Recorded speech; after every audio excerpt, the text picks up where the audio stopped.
নারায়ে তাকবীর।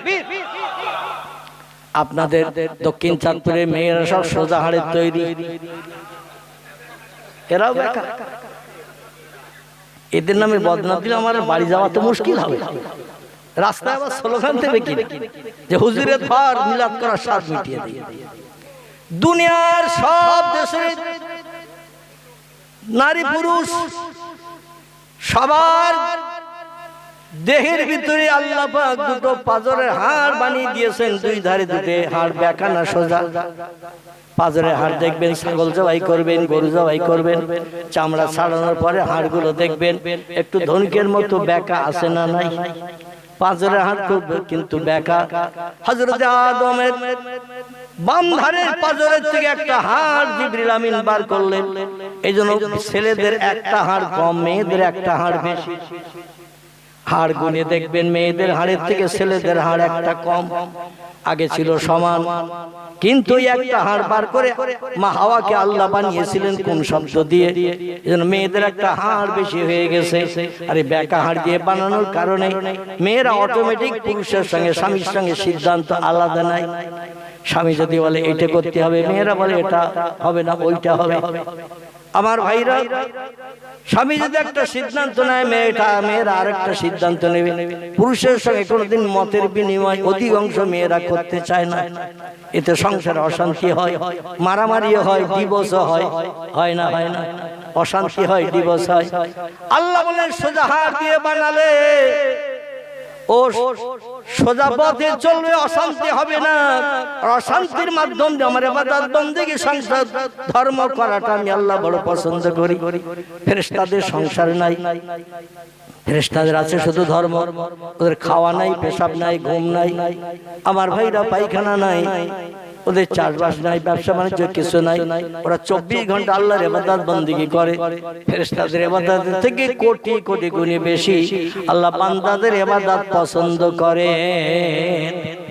কারণ এই বান্দারা বিবি বাচ্চা নিয়ে সংসার যাপন করে। মসজিদে আযান দিলে দৌড়িয়ে সব কাজে লাথি মেরে মসজিদে যায়। জোরে বলুন সুবহানাল্লাহ। সব কাজে লাথি মেরে চলে যায়, বিবি বাচ্চার মায়া ভুলে যায়, ব্যবসা বাণিজ্য সব ফেলে যায়। আল্লাহ বলেন সংসারের মাধ্যম দিয়ে ধর্ম করাটা আমি আল্লাহ আমার কাছে বেশি পছন্দনীয়। এই জন্য আমি মানুষ বানিয়েছি সংসারের মাধ্যম দিয়ে ধর্ম ইবাদত নেব। জোরে বলুন একটু সুবহানাল্লাহ। বান্ধারে পাঁজর হাড় বার করে সংক্ষেপ কথা, আল্লাহ কোন শব্দ ব্যবহার করলেন? একটা যুবতী সুন্দরী নারী তৈরি হয়ে গেল। ষোড়শী যুবতী সুন্দরী নারী। চিল্লায়ে বলুন একটু সুবহানাল্লাহ, নারায়ে তাকবীর। আল্লাহ পারেন না? পারেন না? আচ্ছা, অতীতে যদি তিনি করে থাকেন, এখনো পারবেন না? পারবেন না? না বুড়ো হয়ে গেছে আল্লাহ? নাউজুবিল্লাহ। তিনি যেমন ছিলেন তেমন আছেন, ভবিষ্যতেও তেমন থাকবেন। এই যুবতী সুন্দরী নারী বানিয়ে গাছতলায় পাশে দাঁড় করিয়ে গেছেন। আল্লাহ বলেন আদমের ঘুম ছাড়। এ ঘুম, যে আদমের ধরেছিলি, এবার ঘুম ছেড়ে দে। আদমের ঘুম ভেঙে গেছে। ঘুম ভেঙে একটু চোখের পলক মারতেছে। হঠাৎ সামনের দিকে নজর করে দেখে অপূর্বা সুন্দরী নায়িকা মার্কা যুবতী অস্পরা, আবার ঠোঁট দুটো লাল, ভিতরে মুক্তার দানার না ঝলকানি দাঁত, মুসকে মুসকে আদমের দিকে পটল চোরা চোখ চেয়ে হাসতেছে। জোরে বলুন সুবহানাল্লাহ।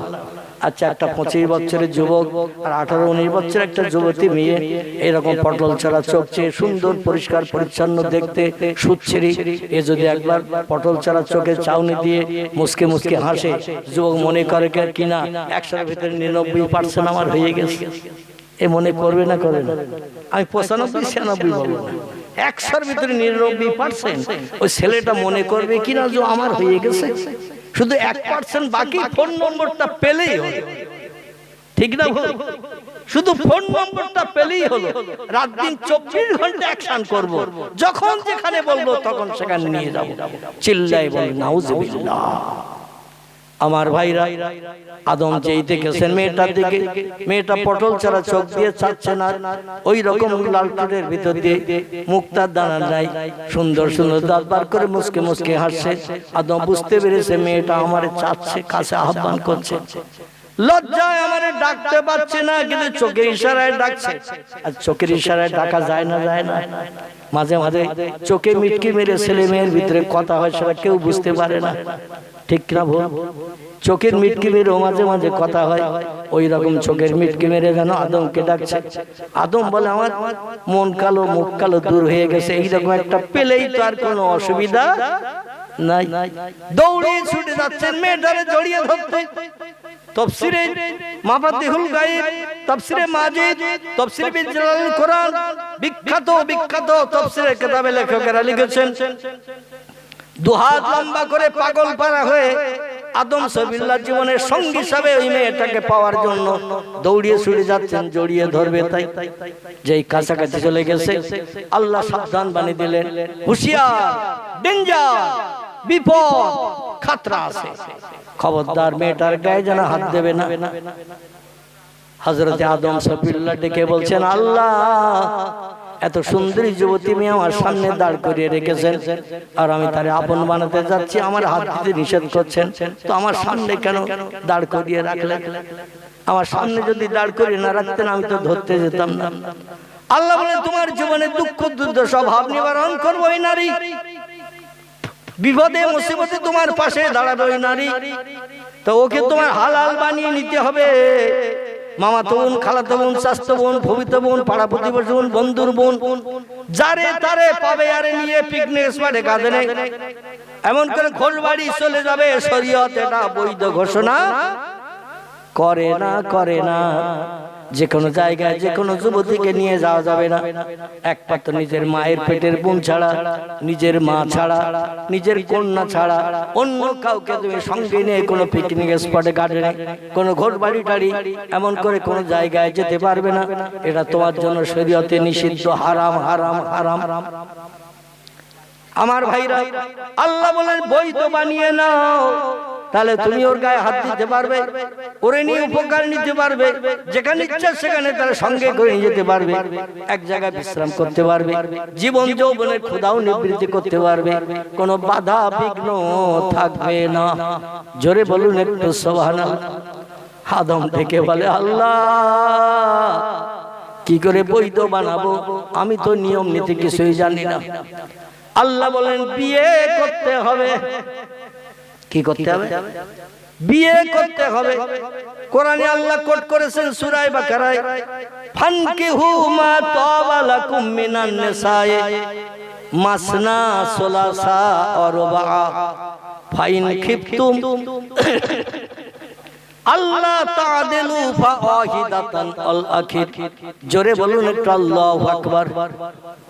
আল্লাহ বলছেন ফানকিহু, কোন যুবতী নারীর গায়ে হাত দেবে না, তার চেহারার দিকে ফিরে তাকাবে না, তার সঙ্গে ঠোঁটে ঠোঁট রেখে কথা বলবে না, হাতে হাত দিয়ে স্পর্শ করবে না, এমনকি তার থেকে কোনো মেহমানদারি নেবে না, যত সময় না পর্যন্ত তোমার জীবন সঙ্গিনী না হবে। ফানকিহু, তাকে বিয়ে করে নাও। কি করো? কোন যুবতী নারীকে নিয়ে যদি তুমি কোনো কাজ নিতে চাও, আগে তারে বিয়ে করে নাও। তোমার মা ছাড়া, কন্যা ছাড়া, নিজের বোন ছাড়া আর কারো দ্বারা তুমি কোন উপকার নিতে পারবে না। শরীয়ত তোমার জন্য অবৈধ, হারাম করে দিয়ে দিয়েছেন। আল্লাহ বলছেন, ইন্নামাল মুমিনিনা ইয়াগুদ্দু মিন আবসারিহিম। ও দুনিয়ার যুবক পুরুষ, মেয়েরা শুধু পর্দা পুশিদার ভিতরে থাকবে, এটা শরীয়ত পছন্দ করে না। শরীয়ত পুরুষদের জন্য পর্দা করে দিয়েছে। জোরে বলুন একটু সুবহানাল্লাহ। আচ্ছা, পুরুষদের পর্দার কথা বক্তারা বলে, অধিকাংশ বক্তারা মেয়েদের পর্দার কথা বলে, কিন্তু আল্লাহ কোরআনে প্রথম পুরুষের পর্দার কথা বলেছেন, তারপরে বলেছেন মেয়েদের পর্দার কথা। জোরে বলুন একটু সুবহানাল্লাহ। ইন্নামাল মুমিনিনা ইয়াগুদ্দু মিন আবসারিহিম। ও দুনিয়ার যুবক পুরুষেরা, তোমরা তোমাদের চোখগুলো অবনত করো পর নারীর দিকে কুদৃষ্টি দিয়ে তাকানো থেকে, তার হাতে হাত দেওয়া থেকে, মুখে কথা বলা থেকে, মোবাইলের মাধ্যম দিয়ে অ্যাকশন করা থেকে তোমরা তোমাদের দেহ দেহ মনকে পবিত্র করো। জেনা শুধু গুপ্তাঙ্গের হয় না, জেনা কিন্তু হাতের হয়, জেনা চোখের হয়, জেনা ঠোঁটের হয়, জেনা নিজের অঙ্গ প্রত্যঙ্গের হয়, বিভিন্ন অঙ্গ প্রত্যঙ্গের জেনা আছে। অবৈধ নারীর সঙ্গে যদি মোবাইলে কথা বলো, তোমার ঠোঁট জবান নাপাক হয়ে গেল। অবৈধ নারীর হাতে যদি কোনো তোহবা গিফট তুলে দাও, তোমার হাত নাপাক হয়ে গেল। অবৈধ নারী কোনো গাছতলায় তোমার আমরা তলায় তেঁতুল তলায় যাওয়ার কথা বলেছে, হেঁটে যদি যাও তোমার পা নাপাক হয়ে গেল। অবৈধ নারীর দিকে, অপরিচিত নারীর দিকে তাকিয়ে যদি একদৃষ্টে ডাস মশার মতো তাকাও, তোমার চোখ নাপাক হয়ে গেল। ঠোঁট দিয়ে যদি সামনাসামনি কথা বলো, তোমার ঠোঁট নাপাক হয়ে গেল। আরে নাপাক অঙ্গ প্রত্যঙ্গ আমার জান্নাতে কোনোদিন ঢুকবে না। আমার জান্নাত হলো পবিত্র জায়গা, যেখানে পেশাব ঘর নাই, পায়খানা ঘর নাই, নোংরা ফেলার কোনো জায়গা নাই, থুতু ফেলার কোনো জায়গা নাই, নোংরা ফেলা যাবে না। আদম সবেল একবার একটু থুতু ফেলেছিলেন জান্নাতের ভিতরে, জিবরিল আমিন আল্লাহ বললেন আমার জান্নাত নোংরা হয়ে গেছে। আদম হাসি লেগে একটু থুতু ফেলে দিয়েছে, ওই থুতুটা উঠাও, জান্নাত নোংরা হয়ে থাকবে, পছন্দ করি না। জিবরিল বললেন আল্লাহ থুতু উঠিয়ে কি করব? আল্লাহ বললেন একটা বর্তনে পাত্রে রাখো। তাফসীরের কিতাবে লেখকেরা লিখেছেন এই বর্তন বলতে কেউ পাথরের বাটি বলেছেন আমার ভাইরা, আবার কেউ বলেছেন কাঁচের বাটি। যাই হোক, কাঁচ বা পাথরের বাটিতে আল্লাহ উঠাতে বললেন। আদম সবেল বলল আল্লাহ নোংরা জিনিস থুতু শুকলে, নাকে শুকলে গন্ধ পাওয়া যায় না, যায় না। থুতু পায়খানা থেকেও কিন্তু একটু থুতু হাতে লাগিয়ে নাকে শুকবেন, গন্ধ বেশি লাগবে না, লাগবে না? একটু হাতে থুতু লাগাবেন, আঙুল একটু ঘষাঘষি করে নাকে ধরবেন, কি বিকট গন্ধ লাগবে দেখবেন। এই হাসির থুতু যা বেরিয়েছে তরল শিগ্নি পদার্থ মতো, এই জিনিস যেটা বেরিয়েছে এটা বর্তনে উঠাও। জিবরিল আল্লাহ নোংরা জিনিস পাত্রে তুলে কি হবে? আল্লাহ বলবেন একদিন এই থুতু দিয়ে একটা কাজ করব। জিবরিল আল্লাহ এই নোংরা থুতু দিয়ে কি করবেন? বলে যেদিন করব সেদিন তোমারই দিয়েই করব, সেদিন জানতে পারবে, বুঝতে পারবে থুতু দিয়ে আমি কি করছি। এখন তোমাকে বলবো না। জিবরিল আমিন অপেক্ষায় ছিলেন। আমি সেই যে থুতু আদমের নাকের ফোঁটা শিগগিরি বা গালের থুতু যেটা উঠিয়েছিলাম বর্তনে পাত্রে, পাথরের বাটিতে, সেই থুতু আমার আল্লাহ সংরক্ষণ করে রাখতে বলেছিল, আমি সংরক্ষণ করে রেখেছিলাম। তা দিয়ে তো আল্লাহ কিছুই করে না। দেখতে দেখতে আদম সফিল্লাহ থেকে নিয়ে ঈসা রুহুল্লাহ পর্যন্ত পৃথিবীতে অগণিত পয়গম্বর যারা এসেছে, কারবা নাম আদম, কারবা নাম শীশ, কারবা নাম ইদ্রিস, কারবা নাম নূহ, কারবা নাম ইব্রাহিম, কারবা নাম ইসমাইল, কারবা নাম ইসহাক, কারবা নাম ইয়াকুব, কারবা নাম ইউসুফ, কারবা নাম দাউদ, কারবা নাম সুলাইমান, কারবা নাম মুসা, কারবা নাম হারুন, কারবা নাম হুদ, কারবা নাম লুত, কারবা নাম সালেহ, কারবা নাম জাকারিয়া, কারবা নাম ইহইয়া, কারবা নাম আইয়ুব, কারবা নাম ইউনুস, কারবা নাম শুআয়ব, কারবা নাম ইলিয়াস, কারবা নাম উযায়ের, কারবা নাম ঈসা, কারবা নাম মুহাম্মাদুর রাসূলুল্লাহ। চিল্লায়ে বলুন একটু সুবহানাল্লাহ। কজন হলো? গণেন নেই। তাওয়ারও গুণ আছে, খুব ভালো নেই, নরমাল নাকি? গোর দেয়া তাবরু খেলে অন্তত একটু চেষ্টা করতেন মনে হয়। আর কি দিয়ে করেছে তো আমার শোনা হয়নি। আমার ভাইরা, আওয়াজ দিলে মাইকে গাছপালা ভেঙে আওয়াজ বেরিয়ে চলে যাবে, এই আওয়াজ আর কোনোদিন ফিরে আসবে? কথা বলে। কিন্তু আমরা যদি একটু গুনি, মেমোরিতে জমা থাকবে, যখন তখন বলতে পারবো এই কথা, ঠিক কি না?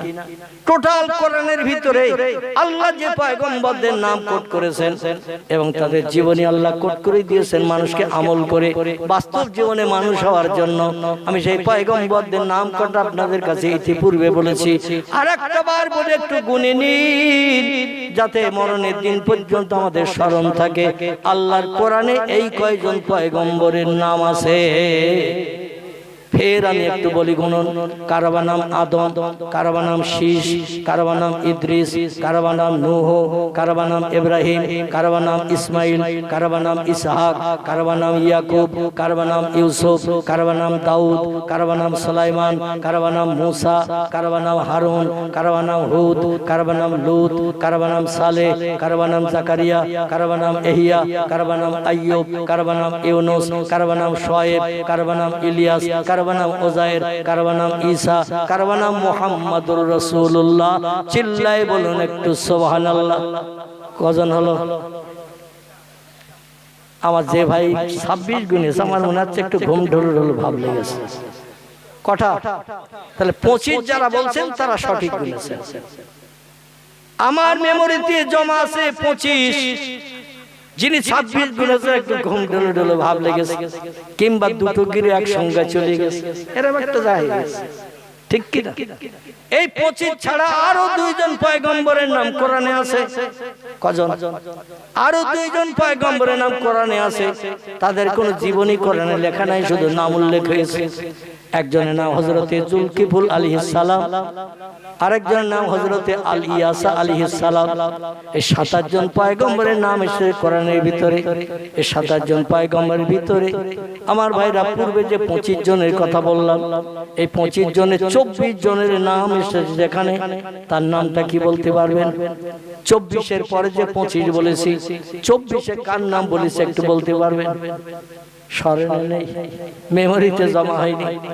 24 নম্বরে যার নাম বললাম তার নাম ঈসা রুহুল্লাহ আলাইহিস সালাতু সালাম। ঈসার পরে পৃথিবীতে এসেছেন আমাদের পয়গম্বর 570 বছর পরে মুহাম্মাদুর রাসূলুল্লাহ। জোরে বলুন একটু সুবহানাল্লাহ। ঈসার জন্মের সময় ওনার মায়ের নাম ছিল মরিয়ম, মরিয়মের মায়ের নাম ছিল হেন্না, আর মরিয়মের পিতার নাম ছিল ইমরান। এই ইমরানের বেটি মরিয়ম, হেন্নার বেটি মরিয়ম। এই মরিয়ম যুবতী, সুন্দরী, ষোড়শী একটা যুবতী মেয়ে ছিল। বাইতুল মুকাদ্দাসের খাদেমাগিরি করত। আল্লাহর কাছে মানত করেছিল 84 মতান্তরে 85 বছর বয়সে।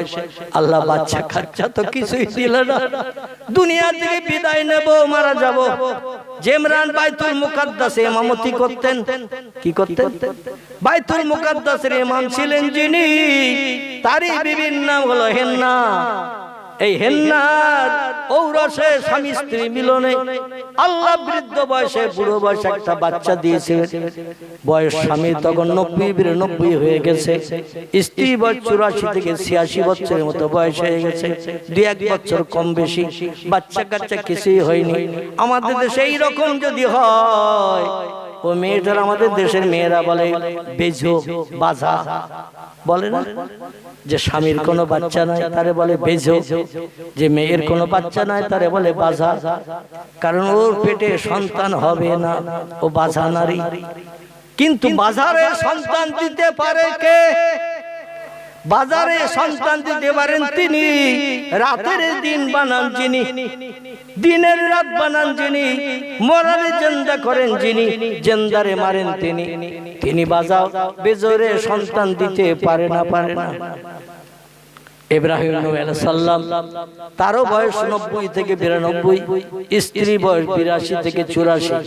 হযরতে সারা, ইব্রাহিম নবীর প্রথম স্ত্রী সারা, 84 বছর বয়স পর্যন্ত কোনো বাচ্চা হয়নি। ইব্রাহিম নবী 90 থেকে 92 বছর বয়স হয়ে গেছে, বাচ্চা হয়নি। আল্লাহ পাক স্বামী স্ত্রীর চোখের পানি কবুল করে, বিশেষ করে স্ত্রীর চোখের পানি কবুল করে এই 82 থেকে 84 বছর বয়সে একটা বাচ্চা দিয়েছিলেন সারার গর্ভে। তার নাম ছিল ইসহাক নবী। কি নাম বললাম? ইসহাক নবী। তার আল্লাহ পারে না, পারে না? আমার ভাইরা, আমরা যেটা পারি না সেটা পারে কে? আল্লাহ পারেন।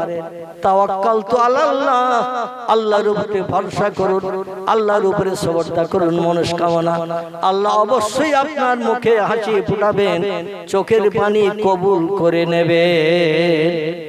আল্লাহ ডেকে বললেন, জিবরিল, ওই হেন্নার কন্যা মরিয়ম, ওই মরিয়মকে আমি আল্লাহ পাক বৃদ্ধা বয়স আমি মরিয়মকে সন্তান হিসেবে দিয়েছিলাম।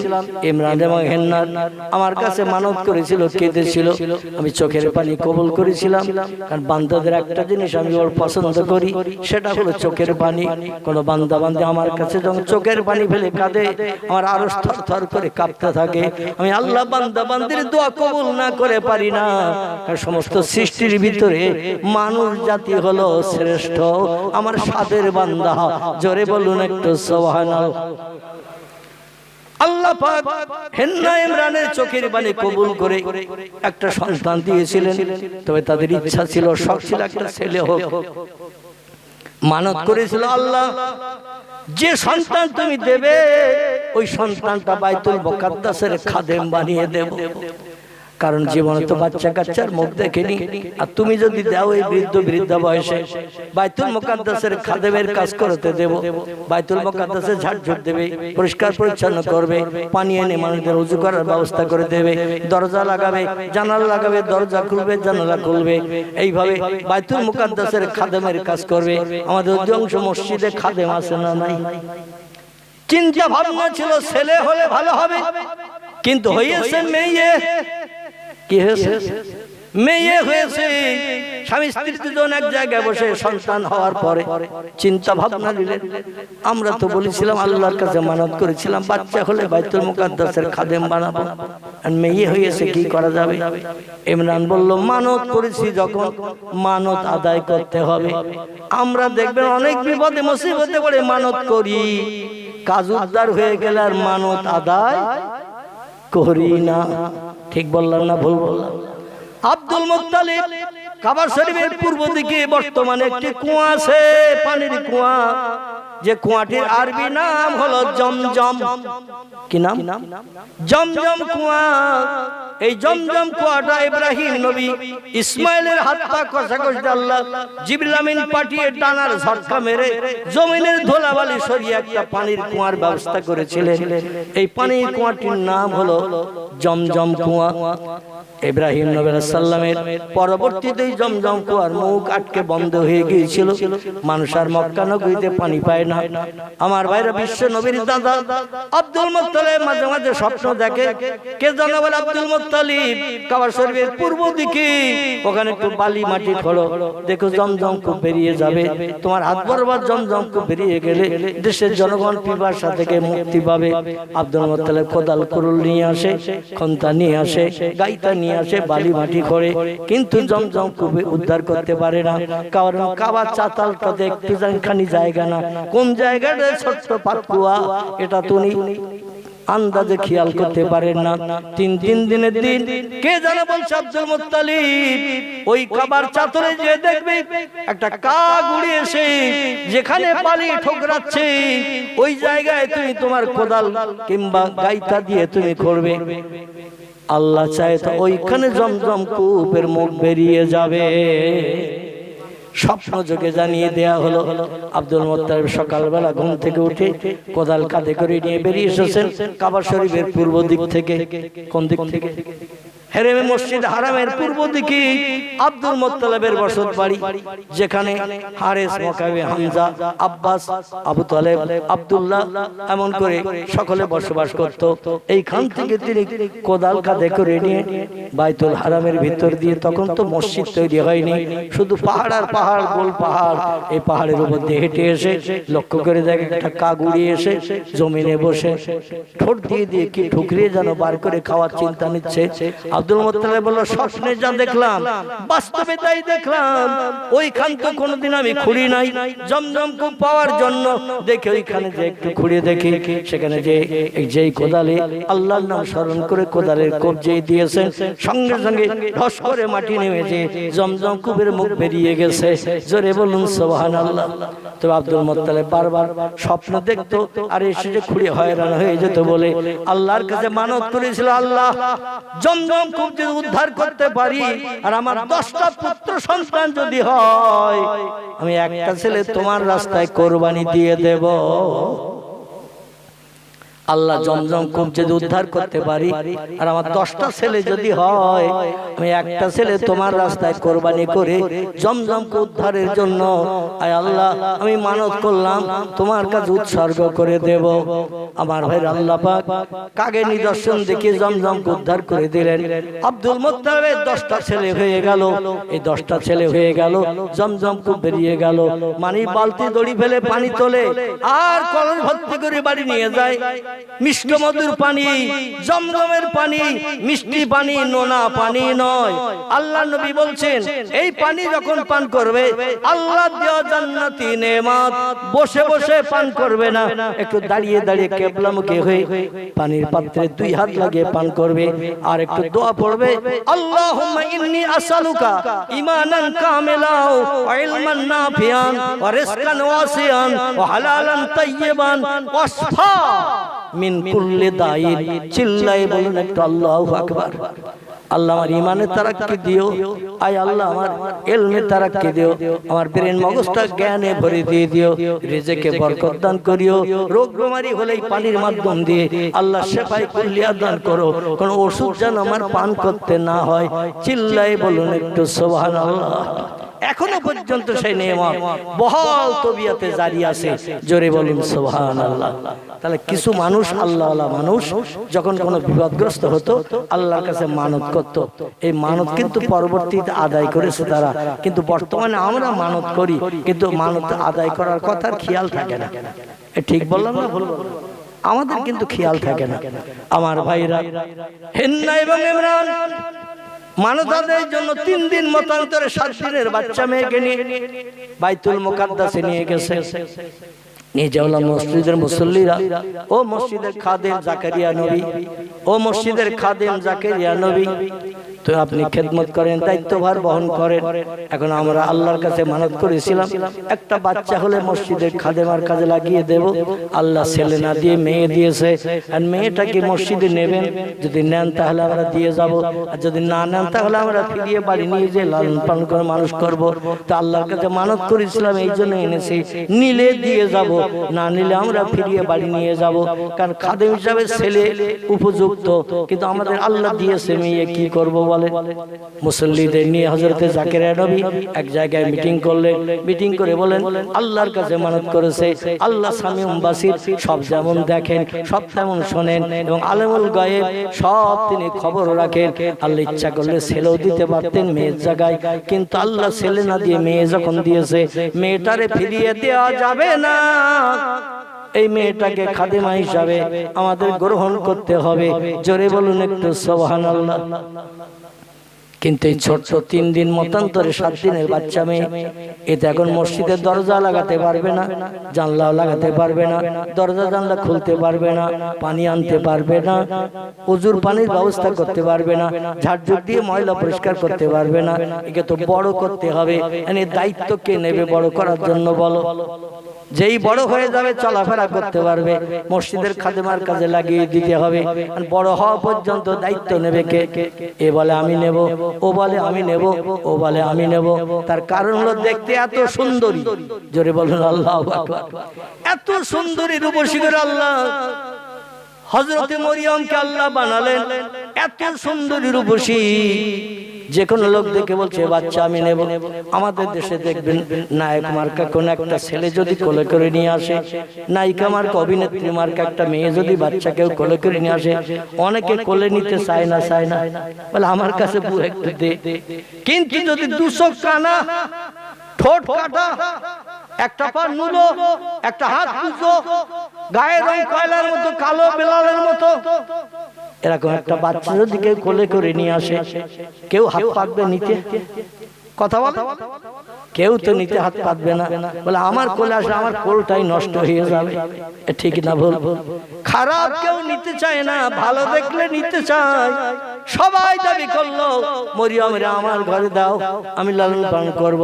একটা বাচ্চা মেয়ে, দাবিদার অনেক। এখন এই নিয়ে একটা ঝামেলা তৈরি হয়েছে, কি করা যাবে? এই নিয়ে একটা ঝামেলা তৈরি হয়েছে। পয়গম্বর জাকারিয়া নবী বললেন একটা কাজ করলে কি হয়? বলে হুজুর বলুন কি করলে হয়? বলে এক কাজ করো, লটারি করো, আমাদের সবার নাম লিখে লটারি করো, লটারিতে যার নাম উঠবে সেই মরিয়মের দায়িত্ব পালন করবে।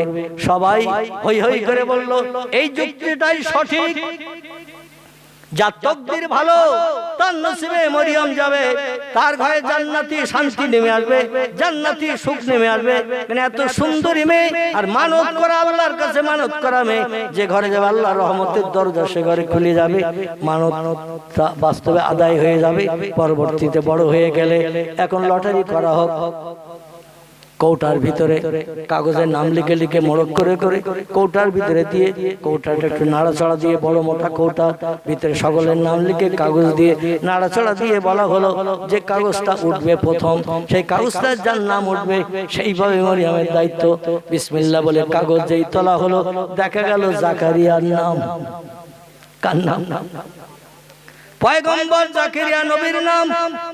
ওরা বলল হুজুর হয়নি, দ্বিতীয়বার লটারি করতে হবে। উনি বললেন তাহলে সকলের নাম দিয়ে আবার কর। এবার সকলের নাম দিয়ে আবার করা হলো, করে বলা অন্য একজন তুলবে, আগে যে তুলেছিল সে না। তবে কাগজ উপর থেকে তুললে হবে না, মাঝখান থেকে তুলতে হবে। তলায় কিছু থাকবে, উপরে কিছু থাকবে, মাঝখান থেকে কাগজ টানতে হবে। জাকারিয়া নবী বললেন না আমি আঁকি, তোমরা যেটা সাব্যস্ত করবে সেটাই আমি মানতে রাজি আছি। ওরা মাঝখান থেকে একটা কাগজ হুড়িয়ে নিয়ে মাঝখান থেকে একটা কাগজ টেনে তুললো। ভাইরা কাগজ যখন খুলে দেখা গেল এই কাগজে পয়গম্বর জাকারিয়া নবীর নাম। জাকারিয়া নবী বললেন মা তারাইয়া কি দেখলে তোমরা? বলে হুজুর আপনার নাম দেখছি। বলে তাহলে মেয়েটার দায়িত্ব আমার হাতে ছেড়ে দাও। বলে হুজুর লটারি এখনো সঠিক হয়নি। বলে তাই কি করা যাবে? বলে তৃতীয়বার আবার লটারি করতে হবে, যাচাই করে পরীক্ষা নিরীক্ষা করে যাচাই করে সঠিক ব্যক্তির হাতে দিতে হবে। তৃতীয়বার আবার কাগজ ভিতরে দিয়ে ওলট পালট করে নাড়াচাড়া দেওয়া হলো, দিয়ে বিরোধী দলের মানুষদের ভিতর থেকে বলা হলো উপর থেকেও তোলা হবে না, মাঝখান থেকেও তোলা হবে না, একেবারে তোলার থেকে একটা কাগজ টেনে তুলতে হবে। জাকারিয়া নবীর নাম কাগজটা এমনি নাড়া দিলে উপরের দিকে উঠে যাচ্ছে আর মানুষের হাতে এসে যাচ্ছে। তলার থেকে তোলো, যারা খারাপ মানুষ তাদের নামের কাগজ তলায়। যারা ৫ ওয়াক্ত নামাজ পড়ে না, আল্লাহর হুকুম আজ্ঞা মানে না, আসমানি কিতাব পড়ে না, তৌরিত জবর পড়ে না, এদের নামের কাগজ তলায় যাচ্ছে, ভালো মানুষের নামের কাগজ উপরে উঠছে। ওই তলার কাগজ টেনে তোলো। তলার কাগজ যেই টেনে তোলা হলো, দেখা গেল পয়গম্বর জাকারিয়া নবীর নাম। জোরে বলুন সুবহানাল্লাহ। পয়গম্বর বললেন তাহলে এবার কি বলছো?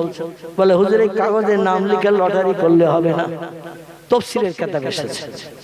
আমার ভাইরা, নানি দাদির কোনো কিচ্ছা গল্প নয়, তাফসীরে বিজালালুল কোরআন বিখ্যাত তাফসীরের কিতাব আল্লামা কুতুব রাহমাতুল্লাহ আলাইহি লিখেছেন।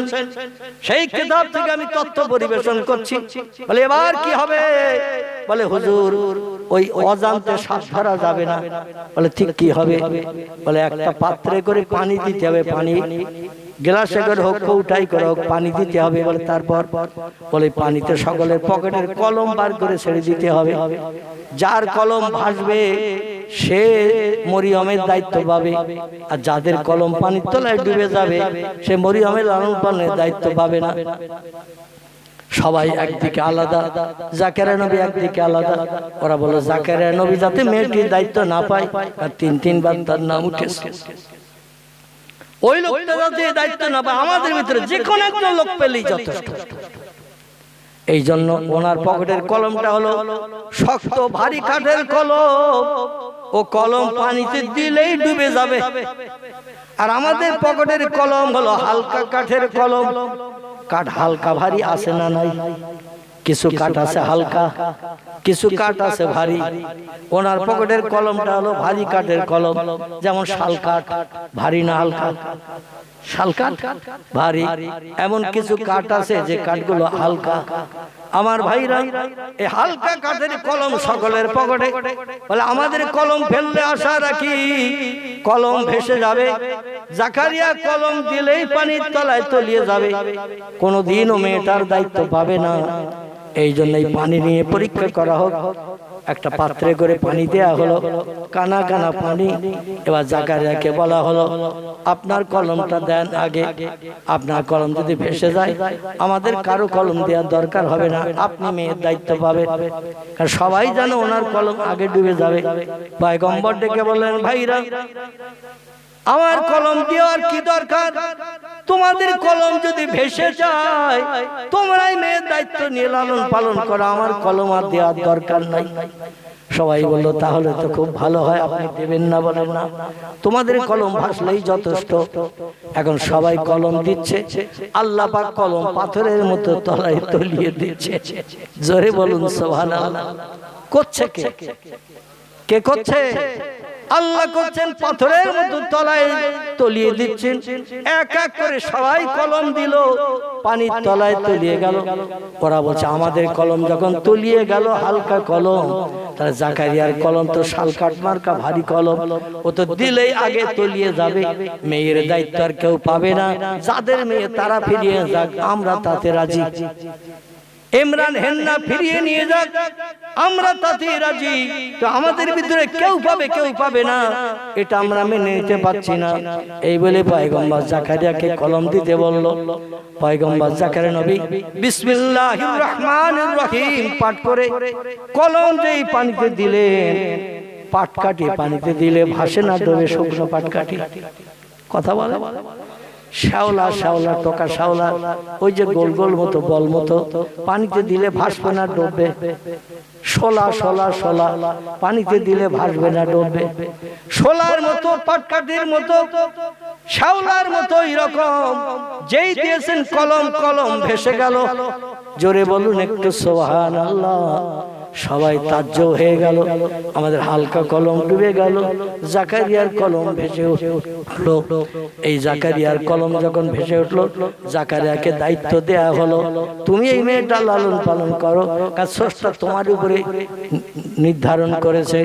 জাকারিয়া নবী বলল বাড়িতে তোমার নিয়ে যাব না, এত পরীক্ষা নিরীক্ষার পরে যখন দায়িত্ব আমার কাছে এসেছে, বাইতুল মুকাদ্দাসের ছাদের উপরে একটা ঘর বানিয়ে ওই ঘরে তোমারে রেখে যাব, সময় মতো খাবার পরিবেশন করে খাইয়ে যাব। এই বাচ্চা মেয়ে আল্লাহর দরবারে মানত করাবে, এই মেয়েটা নিশ্চয়ই আল্লাহর তরফ থেকে স্পেশাল সাহায্য পাবে।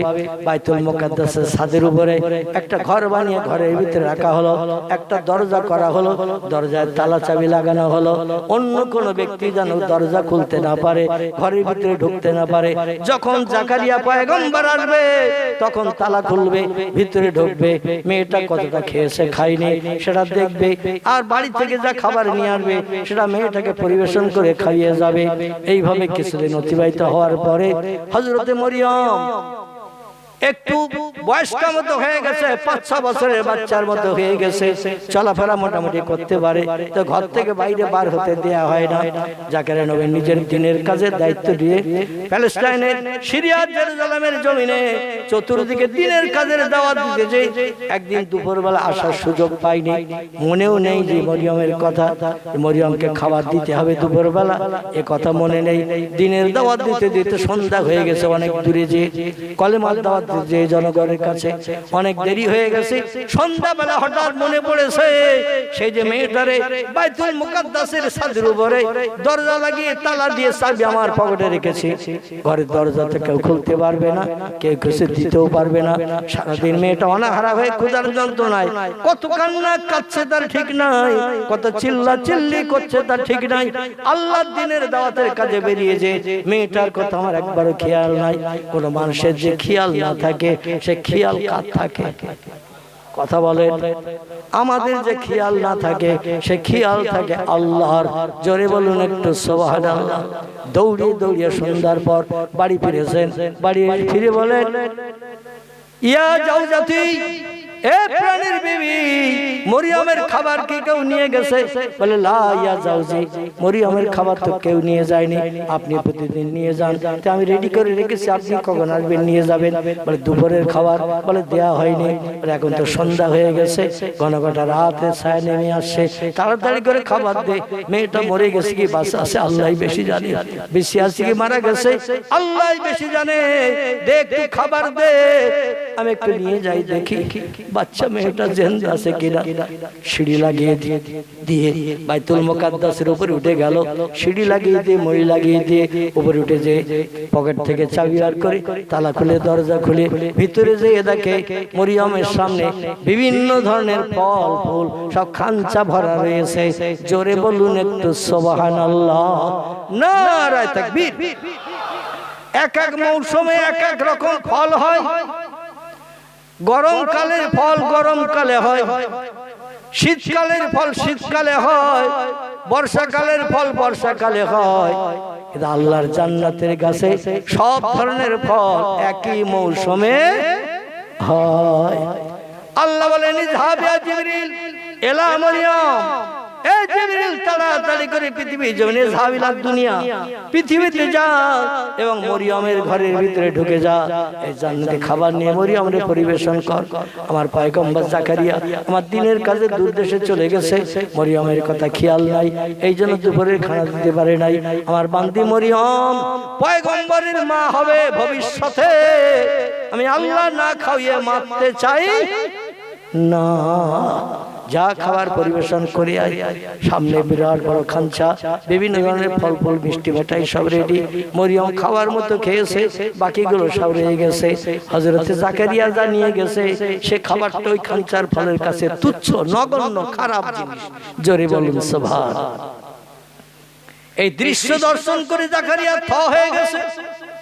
আল্লাহ কোরআনে জাকারিয়া যে কথা বলেছিলেন কোরআনে সে কথা কোট করে দিয়েছেন, কাইফা লাগে হাযা ইয়া মারইয়াম। এই কথাই বললেন হযরত জাকারিয়া। কোরআনে সূরা বাকারে আল্লাহ তত্ত্ব কোট করে দিয়ে দিয়েছেন, কাইফা লাগে হাযা ইয়া মারইয়াম। এ মরিয়ম দরজা লাগানো, তালা লাগানো, এ ঘরে কেউ ঢুকতে পারে না। এত বড় খাঞ্চায় কোথা থেকে খাবার তুমি পেলে আমার একটু বলো। ক্বালাত মিন ইনদিল্লাহ, জোরে বলুন আল্লাহু আকবার। জাকারিয়া পয়গম্বরের কথার প্রতি উত্তর দিলেন মরিয়ম। বাচ্চা মেয়ে যে উত্তর দিলেন আল্লাহ কোরআনে সেটাও কোট করে দিয়েছেন। চিল্লায়ে বলুন একটু সুবহানাল্লাহ। জাকারিয়া যাই বললেন খাবার কোথা থেকে আসলো, কে তোমার পরিবেশন করলো? কাইফা লাগে হাযা ইয়া মারইয়াম।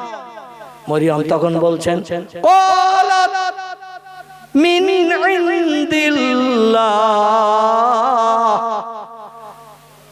এ জাকারিয়া আমারে তুমি ভুলে যেতে পারো, যিনি তামাম বিশ্বের কোন কীট পতঙ্গের ভোলেন না, আমি তারই তরফ থেকে খাবার পেয়েছি।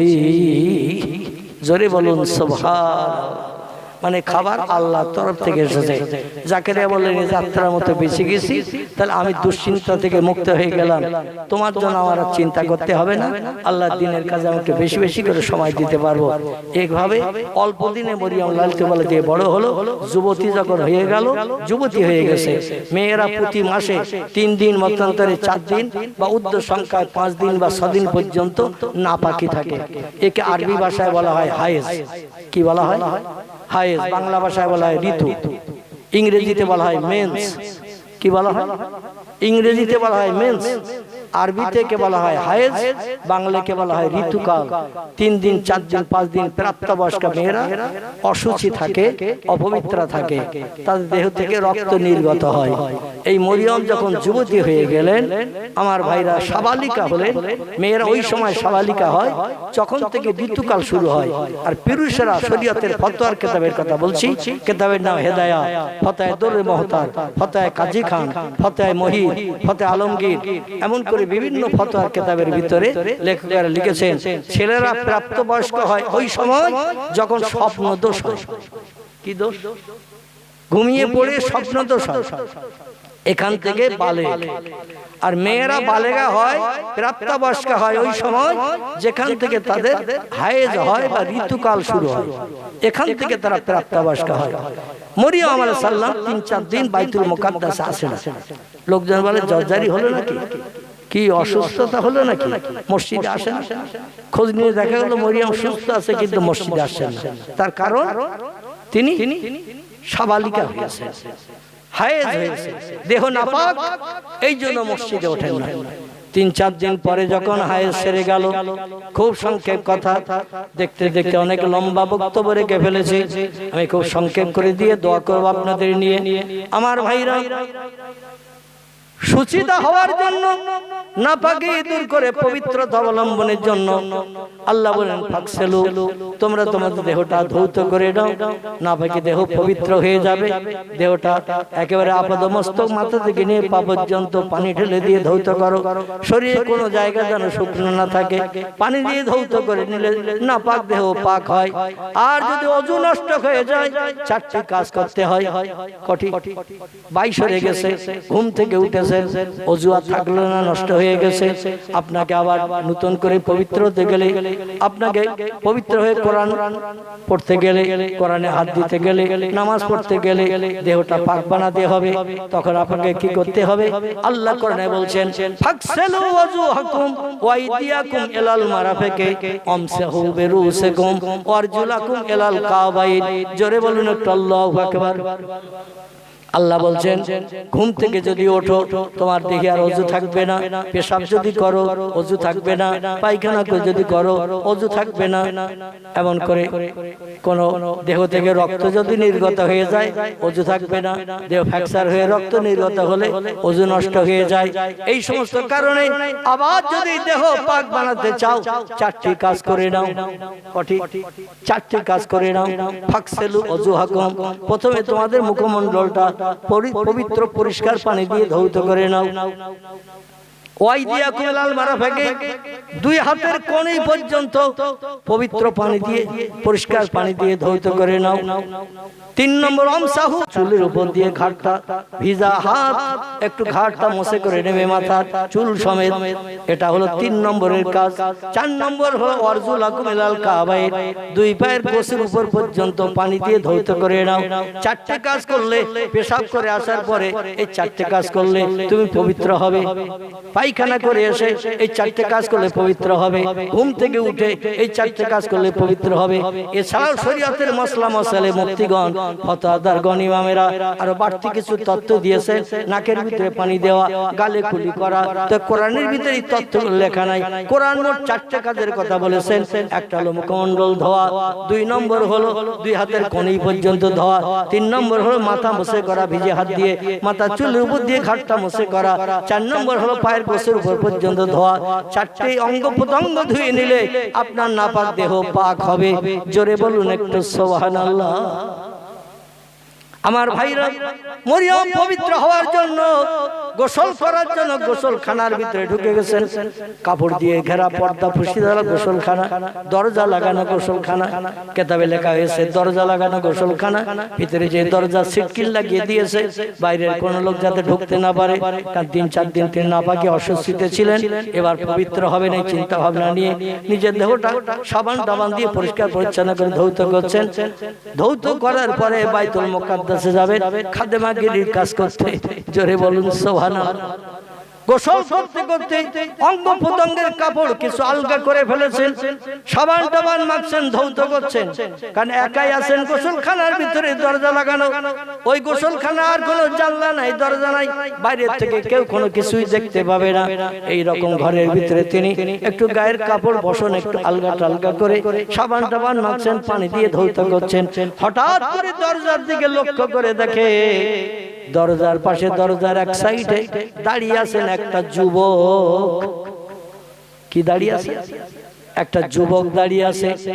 এই যুবক হলো ফারসালনা ইলাইহা রুহানা ফাতামাসসালা লাহা বাশারান সাবিয়া। জোরে বলুন আল্লাহু আকবার। আল্লাহ কোরআনে তত্ত্ব কোট করে দিয়ে দিয়েছেন, আমার ফেরেশতা জিবরিল আমিনকে যখন কোন কাজের প্রয়োজন হয় আমি সেখানে জিবরিলকে পাঠাই। তো জিবরিল যখন তখন যে কোনো রূপ ধারণ করে কাজ আদায় করতে যায়। সেদিন জিবরিল আমিন মরিয়মের গোসলখানার ভিতরে যুবক মানুষের চেহারা নিয়ে ঢুকেছেন।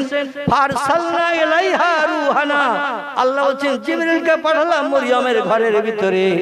আমার ফেরেশতা জিবরিলের আরেকটা নাম হলো রুহুল আমিন। কি নাম বললাম? রুহুল আমিন। রুহুল আমিন যেমন আমাদের বসিরহাট আল্লামা হুজুরের নাম ছিল কি রুহুল আমিন, কিন্তু উনি যখন ওনার নাম লিখতেন, যত কিতাব লিখেছেন 147টা কিতাব হুজুরের লেখা কিতাব। কটা বলো? 147টা কিতাব আল্লামা রুহুল আমিন রাহমাতুল্লাহ আলাইহি লিখেছেন। প্রত্যেকটি কিতাবে ওনার নাম লিখেছেন রুহুল আমিন। কি নাম লিখেছেন দেখবেন, কারো ঘরে যদি হুজুরের বই থাকে দেখবেন হুজুরের নাম লেখা রয়েছে রহস্য হল। কি লেখা আছে? রহস্য হল রুহুল আমিন। কিন্তু আমরা সাধারণ মানে এটা কি রুহুল আমিন। ঠিক বললাম না ভুল বললাম? আল্লামা রুহুল আমিন বলি না। এই রুহুল শব্দটি হলো জিবরিল আমিনের নাম। আল্লামা হুজুর বললেন জিবরিলের দাম কোটি কোটি গুণে মানুষের থেকে বেশি, কারণ আল্লাহ সবথেকে বড় ইবাদতকারী বান্দা। তার নামের সঙ্গে আমার নাম রাখলে মানুষেরা হয়তো আমারে ওই নাম ধরে ডাকবে, জিবরিল আমিনের নামের মর্যাদা নষ্ট হবে। এজন্য নামটা একটু ঘুরিয়ে লিখেছেন রুহুল আমিন। কি লিখেছেন? রুহুল আমিন। প্রত্যেকটি কিতাবে যত কিতাব লিখেছেন কিতাব আলগা করে বাড়ি যেয়ে দেখবেন নাম লেখা আছে রুহুল আমিন। আল্লাহ বলছেন আমি ওই রুহুল আমিনকে পাঠালাম, আমার সেরা ফেরেশতা জিবরিলকে। ফারসালনা ইলাইহা রূহানা ফাতামাসসালা বিহি। আল্লাহ বলছেন আমি মানুষের চেহারা নিয়ে জিবরিল আমিন ওই ঘরের ভিতরে ঢুকে দরজার পাশে চুপ করে দাঁড়িয়ে আছেন। হযরত মরিয়ম গোসল করতে করতে সাবান মাখামাখি করতে হঠাৎ দরজার দিকে ফিরে তাকিয়ে দেখে একজন যুবক ব্যক্তি দাঁড়িয়ে মরিয়মের দিকে ফিরে রয়েছে। আচ্ছা লজ্জা লাগবে না? দেহের অঙ্গ প্রত্যঙ্গ আলগা টালগা করে একটু সাবান টাবান মাখছে, ঘরের ভিতরে একা। আর একটা যুবক যদি থাকে অঙ্গ প্রত্যঙ্গ দেখে ফেললে আবার আলাদা অ্যাকশন করবে না? ফেসবুকে দেবে তোমার অঙ্গ প্রত্যঙ্গ দেখেছি, আমার সঙ্গে প্রেম লাইন যদি না করে আমি সব ফাঁস করে দেব। এই মাঝে মাঝে দেয় না ফেসবুকে, মাঝে ফেসবুকে দেয়। কারণ টয়লেটে বাথরুমে পায়খানা করতে ঢুকেছে, ছোট একটা জানলা যদি থাকে ওই জানলা দিয়ে কেউ ক্যামেরা বসিয়ে রেখেছে, কিভাবে উলঙ্গ হয়ে পায়খানা করছে না করছে অঙ্গ প্রত্যঙ্গ সব ক্যামেরায় উঠে গেছে। পরে ওই মেয়েটারে দেখিয়ে দিচ্ছে এই দেখো তোমার চেহারা। ও বলে কি সর্বনাশ, কোথায় পেলি? কোথায় পেরেছি তা বলবো না। ও আসলে ছোট জানলা ছিল একটা বাথরুমের, ওই জানলায় বসিয়ে রেখেছে ক্যামেরা বাথরুমে ঢোকার আগে, আর সব ফটো উঠে গেছে। আমার সঙ্গে যে প্রেম না করো, আমার জীবন সঙ্গী না হয়, সব ফাঁস করে বাইরে সার্কুলার করবো। মান সম্মান ইজ্জতের খাতিরে অনেক মেয়ে আত্মহত্যা করেও মরে। ঠিক না? অনেক মেয়ে ইজ্জত আত্মসম্মান রক্ষার তাগিদে আত্মহত্যা করেও মরে। অনেক সময় বলে ভাই ফেসবুকে দিও না, আমার উলঙ্গ ছবি কাউরি দেখি না, দুনিয়ায় বাইরে বেরোতে পারবো না, মুখ দেখাতে পারবো না। তবুও মাঝে মাঝে এত অনুরোধ বিরোধ করা সত্ত্বেও ফেসবুকে দেয় না? দেয়। একটু আনন্দ পাওয়ার লক্ষ্য করে জোরে বলুন একটু নাউজুবিল্লাহ। মরিয়ম ডাকে বলছেন মানান্তা মাসমুকে ইয়া আখি, ও যুবক ভাই কে তুমি? দরজা সিটকিনি লাগানো, তালা লাগানো, এর ভিতরে কারো ঢোকার ক্ষমতা নাই। আমি তো সিটকিনি লাগিয়ে পুরো ঘর তন্ন করে দেখেছি, তালাশ করেছি কেউ আছে কিনা। দেখাশোনা করার পরে গোসল শুরু করেছি। কোথা থেকে কিভাবে তুমি আসলে এ ঘরের ভিতরে এসেছো? আমার অঙ্গ প্রত্যঙ্গ তুমি দেখছো, আর আমি গোসল করছি একাকী নির্জনে। কি সর্বনাশ তুমি করেছো? আমার চেহারার দিকে তাকিয়ে কেন দেখছো? জিবরিল বলছে আল্লাহে লা শাক্কা ফিহি, সেই প্রভুর কসম যে প্রভু আমারে বানিয়েছে, যে প্রভু তোমারে বানিয়েছে। আমি কাম লোভ মোহ থেকে মুক্ত, আমাদের কাম নাই, লোভ নাই, মোহ নাই, মুক্ত নাই, স্বামী স্ত্রী মিলন কিছু নাই। আমরা ফেরেশতারা হলাম নারী জাতি সমতুল্য, হিজড়া সমতুল্য। জোরে বলুন সুবহানাল্লাহ। এই হিজড়া বলুন তো, হিজড়া আমার ভাইরা, হিজড়া সমতুল্য যাদের বিয়ে শাদী হয় না, বাচ্চা কাচ্চা হয় না, এর নাও পুরুষ নাও নারী, এই রকম সমতুল্য করে আল্লাহ পাক ফেরেশতাদের বানিয়েছেন। ওদের কোনো কাম লোভ মোহ নাই, পুরুষের দিকেও কোনো লোভ নাই, নারীর দিকেও কোনো লোভ নাই। বলে আমি আপনার চেহারার দিকে এক দৃষ্ট তাকাই নাই, শুধু আল্লাহ হুকুম করেছে। এই জন্যই ঘরের ভিতরে এসে দরজার পাশে দাঁড়িয়ে আছি। সেই খোদার কসম, আল্লাহি লা শাক্কা ফিহি, সেই খোদার কসম আমি আপনার চেহারার দিকে একবারও তাকাই নাই। জোরে বলা না সুবহানাল্লাহ? আর একটু জোরে বলা যাবে না সুবহানাল্লাহ?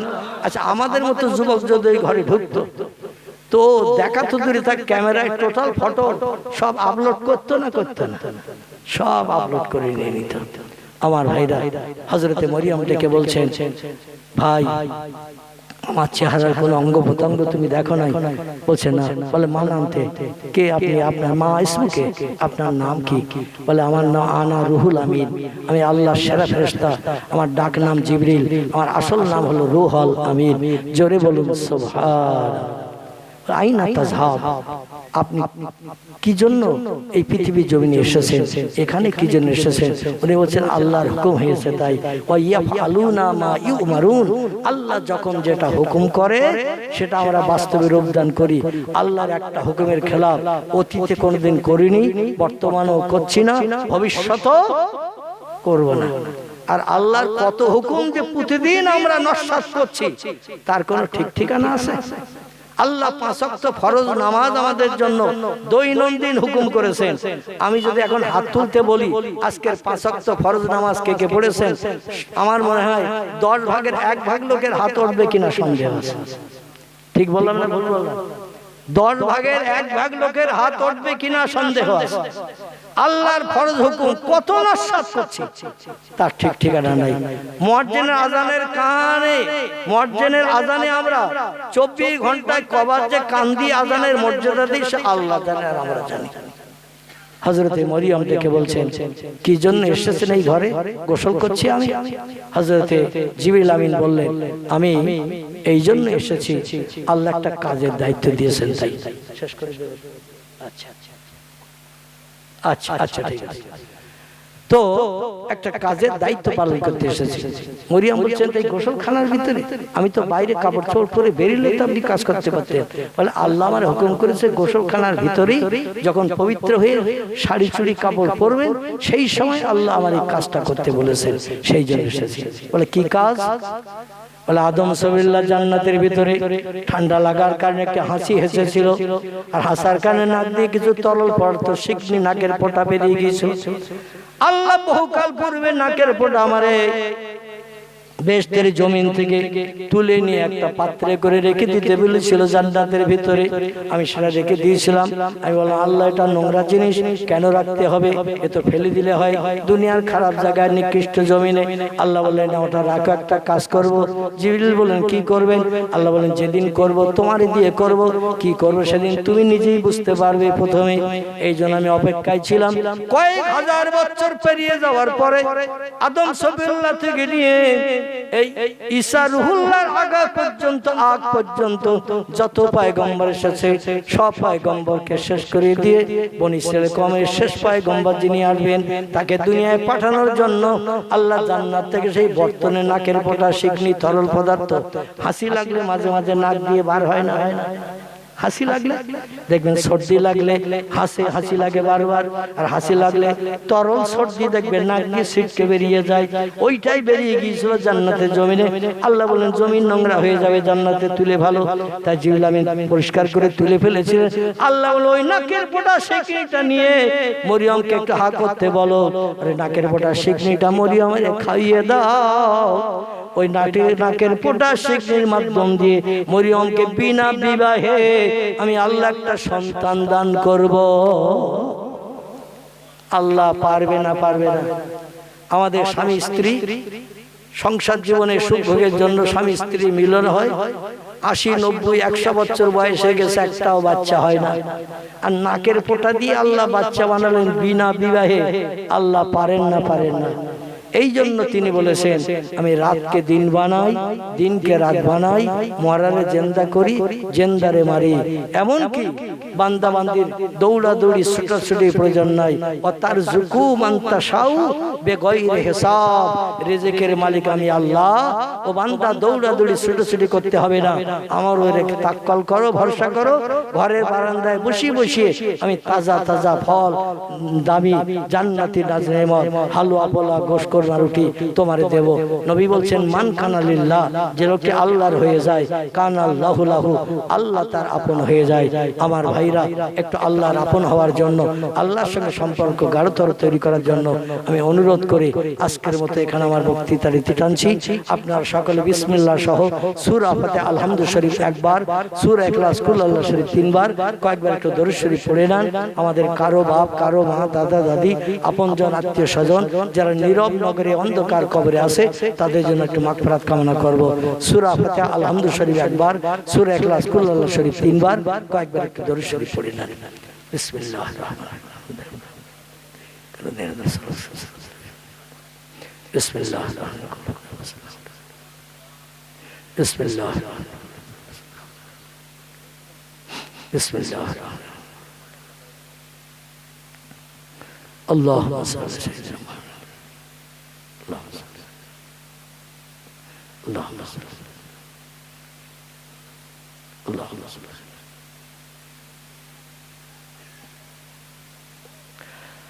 আমি আজকের কর্তৃপক্ষদের দাবি পূরণ করতে যে মিলাদ কিয়াম করলাম না, কিন্তু আমি মিলাদ কিয়ামের দলের মানুষ।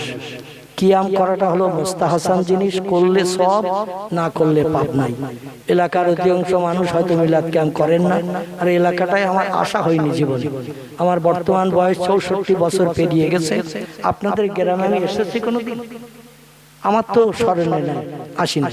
তো যাই হোক, যেখানে মিলাদ কিয়াম হয় না সেখানে আমি যাই না। তবে এখানে আমি দাওয়াত নিয়েছি, জানি আমাদের এলাকা মিলাদ কিয়াম হবে, কিন্তু কর্তৃপক্ষ নিষেধ করে গেলে করলে হয়তো একটা অশান্তি বিভ্রান্ত হবে। আমি অশান্তি বিভ্রান্ত পছন্দ করি না। কোনো আলেম ওলামাদের বিপক্ষে কোনো মন্তব্য করি না, কারো সম্পর্কে কোনো কটু বাজে কথাও আমি বলার চেষ্টা করি না। আমি সচলভাবে থাকার চেষ্টা করি। এই জন্য আজকে করলাম না, তাই বলে মনে করবেন না উনি মিলাদ কিয়াম করেন না। সব জায়গায় করি, তাই কর্তৃপক্ষরা নিষেধ করেছেন। এখানকার মানুষ হয়তো মিলাদ কিয়াম বিরোধী আছেন, এই জন্য করলে একটা অশান্তি সৃষ্টি হবে, এই জন্য করলাম না। সকলে আমার সঙ্গে দোকান হাত উঠান, আল্লাহুম্মা আমিন। রব্বানা যালামনা আনফুসানা ওয়া ইল্লাম তাগফির লানা ওয়া তারহামনা লানাকুনান্না মিনাল খাসিরিন। রব্বানা ইন্নানা সামি'না মুনাদিয়্যান ইউনাদি লিল ঈমান আন আমিনু বিরাব্বিকুম ফামান্না। রব্বিগফিরলি যুনুবি ওয়ারহাম ওয়া আনতাল গফুরুর রহিম। আল্লাহ, পবিত্র জমাদুল আউয়াল মাসের শেষ লগ্নে এক ইজ্জতপূর্ণ রাত উপলক্ষ করে ভিক্ষুক সেজে রাতের গভীরে এই শীতের রাতে দুটি করে খালি হাত আমরা সকলে আপনার মহান দরবারে তুলেছি। কুদরতি নজরে বান্দা বান্দীদের দিকে ফিরে তাকান, রহমতের দরজা খুলে দিন, এ বেহেশতের বাগানকে কবুল করে নিন। আপনার খুশনদী রেজামন দিলাবের আশায় ওজমা কালাম, নেমাতে কালাম, কোরআনে পাক এই মহান মজমার শুরু থেকে নিয়ে পর্যন্ত বিভিন্ন জবানিতে কোরআনে পাক তেলাওয়াত হয়েছে। আপনার হাবিবকে আমরা চোখে দেখি নাই, রাসূলের সঙ্গে মদিনার দেশে সাহাবীদের মতো ঘুরে বেড়াতে পারি নাই, প্রিয় নবীর কণ্ঠের বাণী কানে শুনে জীবন ধন্য করতে পারি নাই। রাসূলের নাম মুহাম্মদ, মুহাম্মদ সাল্লাল্লাহু আলাইহি সাল্লাম এই বাংলার জমিনের শেষ প্রান্ত থেকে আমরা শুধু হাওয়ার মাধ্যম দিয়ে কানে শুনি। আল্লাহ, রাসূলের মহব্বত, প্রেম, ভালোবাসা রক্ষার্থে দোয়া, দরুদ, সালাম, জিকির, আজকার যা কিছু করা হয়েছে কবুল করুন। দয়া পরবশে যদি কিছু সাদকা এনায়েত করেন, সর্বাগ্রে সোনার মদিনায় হাবিবের আরওয়াহ পাকে পৌঁছে দিন। तमाम खुलाफाए राशिदीन, साहबाए किराम, आजाद मुतहिरीन, रसूल सकल आल औलादদের কবরে সওয়াব পৌঁছে দিন। বাবা আদম, মা হাওয়া থেকে নিয়ে ঈসা রুহুল্লাহ পর্যন্ত সকল নবী আম্বিয়া তাদের বিবিদের কবরে সওয়াব পৌঁছে দিন। পীরানে পীর দস্তগীর মুহিউদ্দিন আব্দুল কাদের জিলানী হুজুর থেকে নিয়ে সময় পর্যন্ত যত ওলিয়া উলিয়া, গাউস, কুতুব, নকিব, আবদাল, শহীদ, শাহাদা, হাজী, গাজী, সুফি, দরবেশ, ইমানদার, মুমিন, মুসলমান, নরনারী, অন্ধকার কবরে যারা ধরাশায়ী হয়ে আছে সকলের কবরে তহবাটুকুন পৌঁছে দিন। আপনার तमाम প্রেমিক প্রেমিকা মাহবুব মাহবুবা বান্দা বান্দীদের খাস রূহানি দোয়া রসিলা করে আমরা যারা দোকানা করে হাত তুলেছি, কেহ আব্বাকে হারিয়েছি, কেহ বা জনম দুঃখিনী মাকে কবরস্থ করে চিরে এতিম বলে গেছি, বাপ হারা মা হারাইতি, আব্বা বলে ডেকে জীবনের স্বাদ মিটাতে পারি না, মায়ের চাঁদ মুখ দেখে নফল কবুল হজের সবার নসিবে করতে পারি না। আমাদের ভবিষ্যতের উন্নতির চিন্তা ভাবনা করতে যে কত নামাজ তারা কাজা করে ফেলেছে, শরীয়তের কত খেলাফ কাজ হয়তো করে বসেছে, কত মিথ্যা কথা বলেছে, কত চুরি করেছে। আমাদের লালন পালন করতে যে আল্লাহ তোমার ভয় তাদের হৃদয়ে ততটা তৈরি করতে পারে নাই। আজরাইল ডাক দিয়েছে, জায়গা জমি ঘর বাড়ি অর্থ সম্পদ সব আমাদের জন্য ফেলে রেখে অন্ধকার কবরে তারা হাজির দিয়েছে। আল্লাহ কি হালাতে আছে আমরা দেখতে পাই না, আমাদের সেই কান্নাই শুনতেও পাই না। অপরাধের কারণে যদি কবরে আযাব হয়ে থাকে, আল্লাহ সৎ সন্তান শুধু দুখানা করে হাত রাতের গভীরে তুলেছি, আমাদের হাত দুখানা কবর করে নিন, আমাদের পিতা মাতার কবর দুখানাকে জান্নাতের বাগান বানিয়ে দিন, জান্নাতি নাজরে মাবরে চালু করে দিন,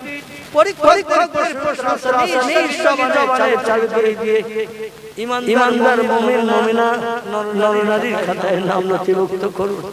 আমাদের দাদা দাদি নানা নানি খালা খালু ফুফি পিতার মাতার শ্বশুর শাশুড়ি করুন, রক্তের সঙ্গে সম্পর্ক নিয়ে আপনজন আত্মীয় স্বজন যে যেখানে কবরস্থ হয়ে আছে, আল্লাহ সকলের কবরে সব পৌঁছে দিয়ে মৃত আপনদের রূহানি দোয়া আমরা যারা জিন্দা সন্তান বেঁচে আছি আমাদের সকলের জন্য নসিব করুন। আল্লাহ গ্রাম থেকে আসমানি ওয়ালা আসমানে উঠিয়ে নিন, জমিনের ওয়ালা জমিনের তলায় দাফন করে দিন। সকল চাষি বেশি বেশি বেশি করে বরকত দান করুন, সকলে হাড়িতে দানায় দানায় উন্নতি দিন। আল্লাহ সকলের বারে বারে বেশি বেশি করে বরকত দান করুন। এক অন্য ভক্ত যত মানুষ সংসারে আছে সকলকে সুখী জীবন গঠন করে বসবাসের তৌফিক দান করুন। যারা ঋণগ্রস্ত আছে আল্লাহ সকলের ঋণ দেনা থেকে মুক্তি দিয়ে মুখে হাসি ফুটিয়ে দিন। রব্বুল আলামিন আমাদের দুনিয়ার মোহ ছেড়ে অন্ধকার কবরে হাজির দিতে হবে। মরণের দিন জুমার রাত কিংবা রমজান মাস আমাদের জন্য নসিব করবে। যদি তোরে না জোটে আল্লাহ তোমার হাবিবের কালের দিন সোমবার আমাদের কাউকে যারা বঞ্চিত করিও না।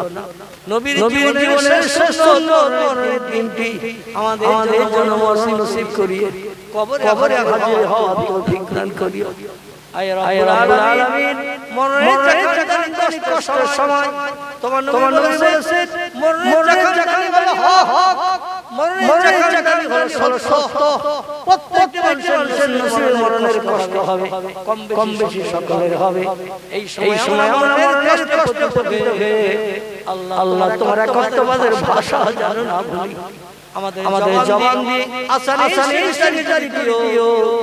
তোমার পবিত্র আরশ পাকের ভাষা কালেমা শরীফ আমাদের সকলের জবানে চালু করি জারি করিয়ে ঈমানদারের খাতায় নাম নথিভুক্ত করিয়ে হাসরে মানে হাবিব যেখানে থাকবে নবীজির পিছনে দামান ধরে আমাদের সকলকে দাঁড়ানোর তৌফিক দান করিও। আল্লাহ জলসা কমিটির যুবকদের তুমি কবুল করে নাও আল্লাহ, এদের 5 ওয়াক্ত নামাজি বানিয়ে নাও, ইসলাম শরীয়তের পূর্ণ পরিপন্থী পায়বন্দি করে নাও আল্লাহ। নবীর সুন্নাত বাস্তবে রূপদান করে রাস্তাঘাটে পথে চলতে পারে এই তৌফিক দান করিও। জলসা দিয়েছে আগামীকাল সকালবেলা শয়তানের উচ্চার হয়ে না ঘরে নবীর মহব্বত, নবীর প্রেম ভালোবাসা সকল যুবক ভাইদের পাড়া প্রতিবাদী হৃদয়ে বেশি বেশি করে তৈরি করে দাও। সুবহান রাব্বিকা রাব্বিল ইজ্জাতি আম্মা ইয়াসিফুন ওয়া সালামুন আলাল মুরসালিন আলহামদুলিল্লাহি রাব্বিল আলামিন বেহুরমতে হাজিহিল কালিমাতুত তাইয়্যিবা লা ইলাহা ইল্লাল্লাহ লা ইলাহা ইল্লাল্লাহ লা ইলাহা ইল্লাল্লাহ মুহাম্মাদুর রাসূলুল্লাহ। আসসালামু আলাইকুম ওয়া রাহমাতুল্লাহি ওয়া বারাকাতুহু।